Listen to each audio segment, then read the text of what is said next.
everybody, my name's Obi and welcome back to another video.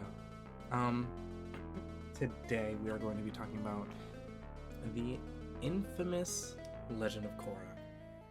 Now, a lot of people have a bad rep of the show.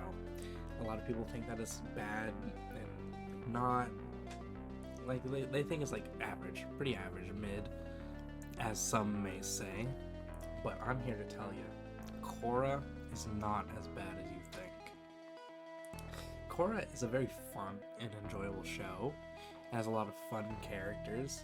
Like, I love Korra, and I love Bolin, and I love Boomy, and I love Opal, Tenzin, Iroh, Jinora, Lin, and Kuvira. Oh, Kuvira. But fuck Mako. All my homies hate Mako. There's a lot of cool concepts in the show. It tackles a lot of philosophies, especially with all the villains. Each villain has their own different social and political view on life. They talk about anarchism, totalitarianism, or fascism, populism, historical revisionism. All those are very cool and very topical topics. And the animation's pretty decent. It's not like the best thing ever, but it's still very sufficient. It is obviously stylized the same way as Avatar: The Last Airbender, with a little bit of changes, but not too much to make you feel like it's different. Too different, at least. A lot of people don't like the show, mainly because of what happens in Season 2. A lot of the things that happen in Season 2 are not the best writing choices. There's a lot that the writers, I could tell, just had to make stuff up as they were going, because they weren't planning on making a second season, which is my biggest complaint about Nickelodeon, because they did Korra very dirty. By the end of each season, they tell the writing crew, hey, you're gonna have another season, by the way. And just one. They only said one each time, and they were getting sick of it. I could tell, because Season 3, the way it ends, it's not too much of a, this is the end of the series.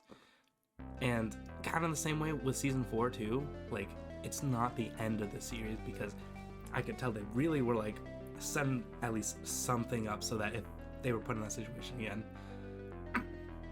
they'd be able to save themselves from Season 2.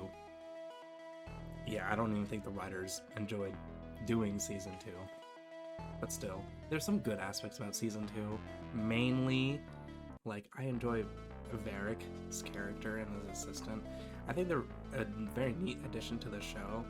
Like, they're not exactly super important, but also they show a better part of the historical revisionism that the antagonist doesn't really do a good job of. I think a big part too is Korra is viewed as a bad show mainly because Avatar: The Last Airbender is just a perfect show. And it's really hard to get out of that shadow, especially when they're tied so closely. They're part of the same universe and series, and the same canon too. So Korra had really big shoes to fill in, and it's basically having like an older brother who was very successful, and now you have the same expectations. But they're very different shows. Like, you can tell that the writers really wanted to show a difference between this show and Avatar: The Last Airbender. Like, Korra is a very different character to Aang. They're basically opposites. Korra learned the first three elements very quickly, water, fire, and earth, while struggling to master airbending, while Aang kind of got the hang of learning struggled with the first three, water and earth and fire, and had some emotional baggage with learning fire, and almost committed to not learning firebending, while Korra uses firebending very primarily. They're different. They're different people, and they're showing that this is a different show entirely. And that's not a bad thing, like people make it seem like. They're different shows, and you should have that expectation that they're different and they're going to be different. And still, Nickelodeon didn't really like Avatar: The Last Airbender either. They kind of screwed the pooch with both of them, despite both of them being very decent shows. And a lot of criticism I see about Korra is, again, in season 2, but like, when Korra faces consequences, especially in that season, people just give her a bunch of shit for it, despite, like, a character is supposed to go through difficulties. They're supposed to triumph over it, despite whatever the audience wants. It might not be executed the best, but it's still not exactly a valid complaint to go like, oh, but Aang never did this, but Aang would have, like, dude, they're different shows. A reason why I really want people to watch this show is because season 3 is actually perfect. It's very on par with Avatar: The Last Airbender, but it's still, again, different. They're different shows. Season 3 is just a banger.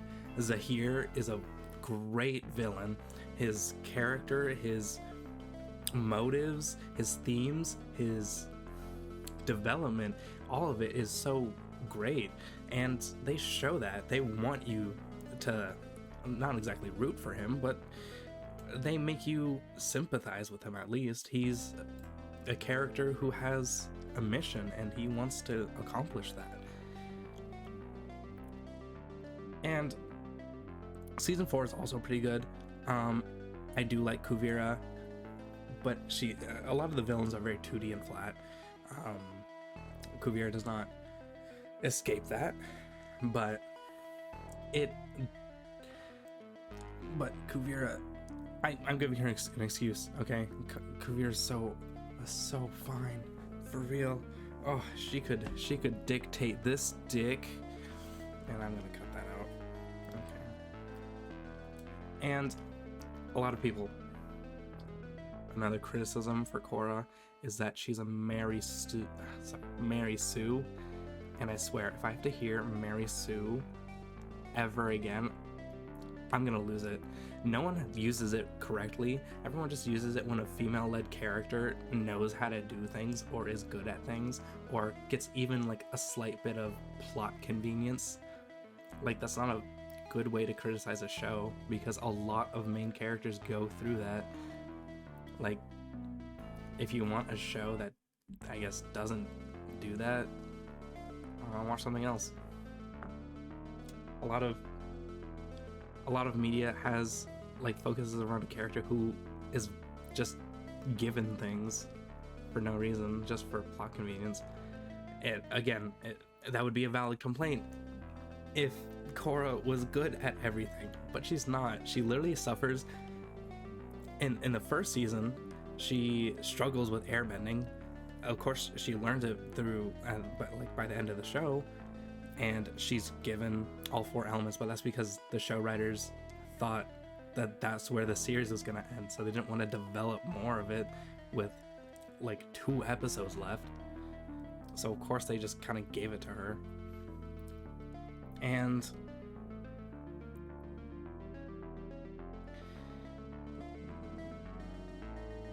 plot armor isn't exactly new, especially in the sense of a lot of animated media.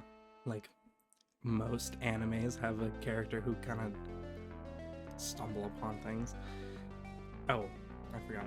Also, season 2, a lot of consequences Korra faces, and she's not exactly like given a she doesn't get away with it scot-free. In season 3, she also faces consequences. Literally, she's tortured in season 3, and then has trauma to deal with it in season 4. It's not like she is a Mary Sue, because she's not. Just because she's a strong woman who's competent enough to do things does not make someone a Mary Sue. And just because she doesn't have like any sex appeal either, like a lot of people just give the show shit that it doesn't need. And I'm not saying that if you don't like the show you're sexist, but there's a lot of people who don't like the show because they're sexist and racist and homophobic and colorist. There's a lot of bigotry that goes into this show, and a lot of people just kind of don't want to deal with it. So Korra is just, unfortunately, the younger sibling to a real big brother, and people are just so much more critical of Korra just because of that. But the important thing to know is they're different stories, different characters, different themes and motifs, and those are all important, even though that they're tied together. But Korra doesn't rely on Avatar: The Last Airbender, because Korra's its own thing.